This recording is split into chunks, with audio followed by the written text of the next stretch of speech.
What's good, y'all? So, this gonna be the Q&A questionnaire and stuff that I was telling y'all about. Okay, so the first question comes from Vape Brazy. He said, what made you start producing beats, and what are your inspirations when you started? Me making beats, okay, so it started when I had a Nintendo DSi, if y'all remember them things. It was like a century ago. But so this is what I used to do.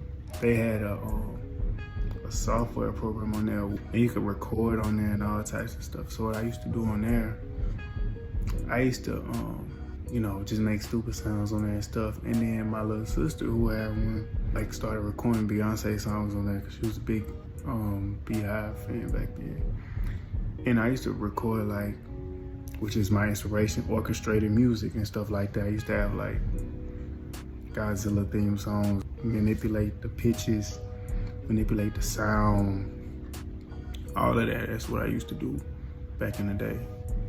And when I got to computer classes, I learned how to manipulate the system so I can manipulate the sound and edit the audio to where I could just, pitch it, make. And I did it as like a secret hobby for years.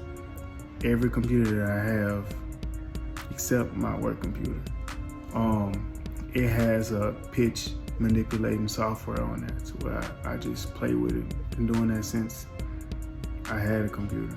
So, and my inspirations, like I said, I like a lot of orchestrated music. Like, when you start making stuff yourself, everything kind of evolves on its own.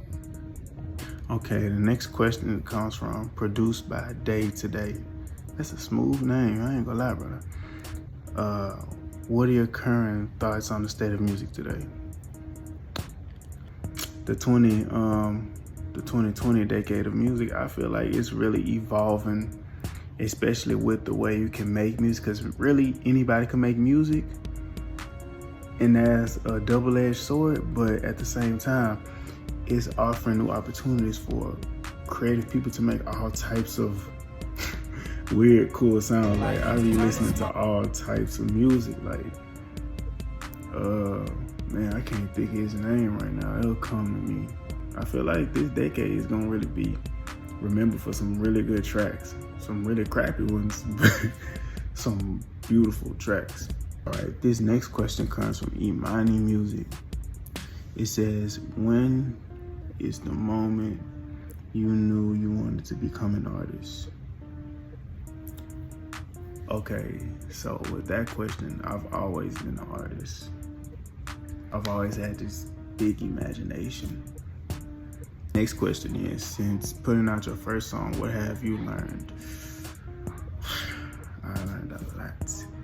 I learned how much it really is to like make music from a financial point, from a sound perspective, from just the overall performance perspective. But I've been working on my first song for like 2 years before I released it. Like I was going from one of the producers and engineers that I had, she passed away a month after like we were almost done with it, so I had to restart. Met some other guys. They gave me too much creative freedom and it was chaotic.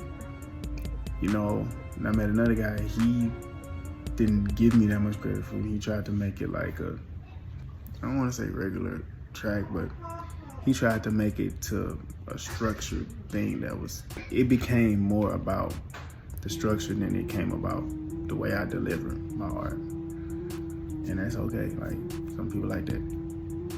But yeah, that's what I learned. It takes a lot, and honestly, find your people who you can really connect with. That's the biggest thing that I learned about it, besides the business part. Okay, the next question is, what other talents do you have? I'm very good with my hands. I could really be like a software engineer, like on some electronics that I could really build video games. I'm really good with like mechanical stuff. Like I could really fix my own car. the challenge of some of the stuff makes it fun, but like I just don't have the energy to really do all of that, you know. And my other talent is really just being athletic. Like, I got into sports late in my life because I really didn't like the sports that I was being put in. I don't like playing baseball. But when I found a sport that I was good at, I went to college for it. On scholarship, so yeah, I'm really athletic. I just don't want to do nothing with it. Next question is, who is your dream collaborator? Honesty to God, I don't really have any dream collaborators, but my dream is to find like an artist who can bring energy out of me and I can bring energy out of them, and we just make some good quality music together. Question is, what is your creative process? My creative process starts in my head. What I'll do is I go do a workout, go walk around, and I just hear something in my head that I like, and I try to implement it as much as I can into my softwares where I make my compositions and my beats. You know, I bring it together with some more sounds that I like, and then I give it like a day or two. Sometimes it may take a month, or I know one thing I've been trying to find something for like 3 months so far. But you know, lyrics will just come. You know, I'll try to match the mood, see if it matches anything that I wrote, and we got a song. Performing in the booth. Question comes from Summer Uru. I don't know if I'm pronouncing that right. I'm sorry, Summer. When did you know you wanted to rap, become an artist? Okay, I stated before that I've always been an artist. Like, from birth, I just love to create. But as far as being a hip hop artist, I was raised around old people, so it's like, it's devil music, woo, woo, woo, you know, all that, listening to it, because it was still a fascinating, you know, aspect to me. Started trying to rap, I was little, and like, it was listening to a lot of, you know, Young Money, Kendrick Lamar, and just always to wake up in the morning for school and listen to the MTV music station. So as an old head told me, you're gonna follow the music of the youth, and I'm a young black dude, so I'm going to start rapping eventually, you know. And also, I discovered that I was really good at writing poetry and really good at storytelling. So this comes from BOT.Jordan. How was your first year at Southern?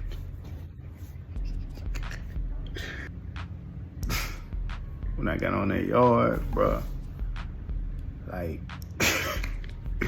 I done seen and experienced some things that I never thought I would like be a part of and do. I wasn't doing no crazy stuff. Like, I wasn't going all out and wild and like you know what I'm saying. You know how they be doing. But it was just, I seen a lot, I learned a lot, I met a lot of different people. So it was like, dang, like, it was just an out, and it was cool. Like, that was one of my favorite times at Southern, just being a freshman. It was cold. It was different. Bro, XD54, that dude said, when are you dropping the baby oil party?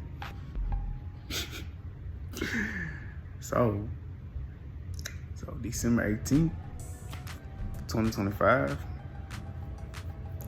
we're gonna have a baby oil party for the album release. Yeah, baby oil party. So y'all be on the lookout for them invites. Yeah. Really said baby oil party. All right, this comes from Bobo J. He said, who and what inspires you to do music? Well, I don't really have no, when it comes to production side, like that was just something I always dreamed of doing. Like I always was daydreaming about making songs. That's all I really did. If we're talking about hip hop, like rapping, Kendrick Lamar, I ain't gonna lie, Kendrick, he was cold. Like I looked up to him as a little dude, and then when I got to high school, I started listening to J.I.D. And that's when where do you see yourself in 3 years from now? 3 years from now, doing this. Making more music for y'all to enjoy. You know, more albums. You know, really just getting the flow of things, man. Probably really have my own studio. I know that for sure in 3 years. What's something that no one knows about you? When I was little, I had a fear of like handicapped people, and specifically the people who were missing limbs. Like when I was little, I used to be scared of those people. I don't know why, don't ask me why, but like I just couldn't be in a room with like a person who had a missing limb. It would just freak me out. Like I was always scared of them people, and I never really told people. My grandpa and them, they used to have friends like who had missing fingers and stuff, and I would literally just like go in the other room and not say nothing because I was scared.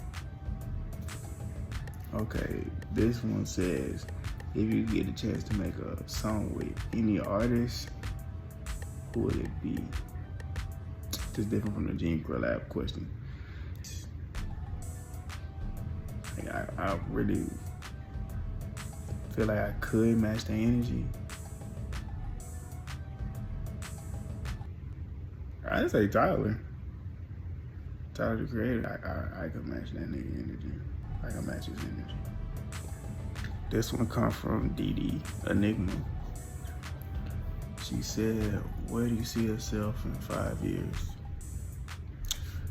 5 years, I will be almost 30, so I will probably have this real life figured out for real. I will be in more places, going more places, dealing with my artistry.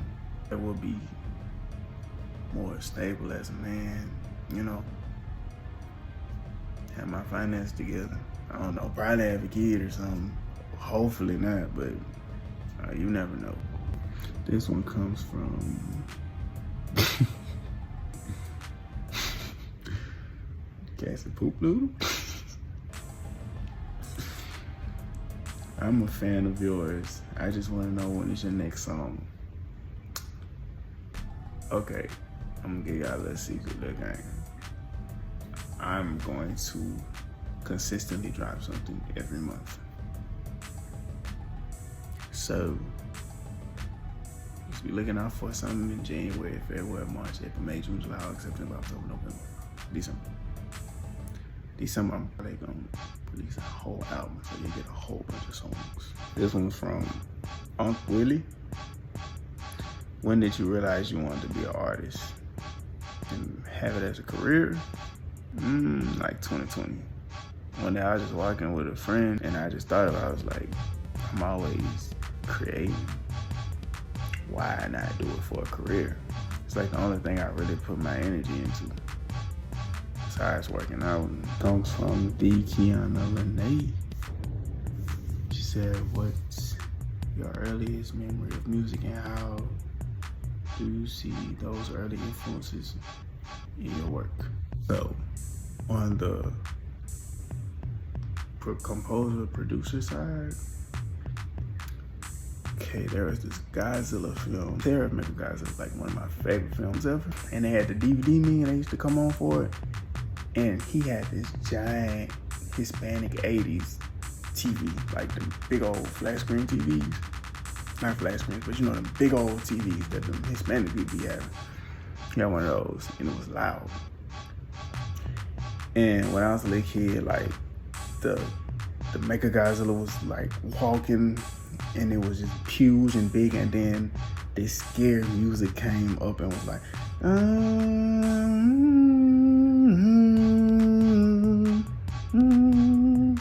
and then maybe guys would roar, and I was creeped out. I was so scared. I was hiding, but I liked it. I eventually liked it. And that same movie, the ending song of it, because it was supposed to be the last Godzilla film, I found out later on in life, of like ever. So they played a sad, somber song and watched Godzilla walk away in the seat, and I bust out crying. My dad was like, "You not watching that movie no more, because I do not want to hear you cry over no doggy Godzilla." It's crazy. And hip hop, my earliest influence, the song "Drop It Like It's Hot" by Pharrell and Snoop Dogg. The clicking sounds, I figured out I could do it, and that was the main reason why I like hearing the song. Like, I'd be in class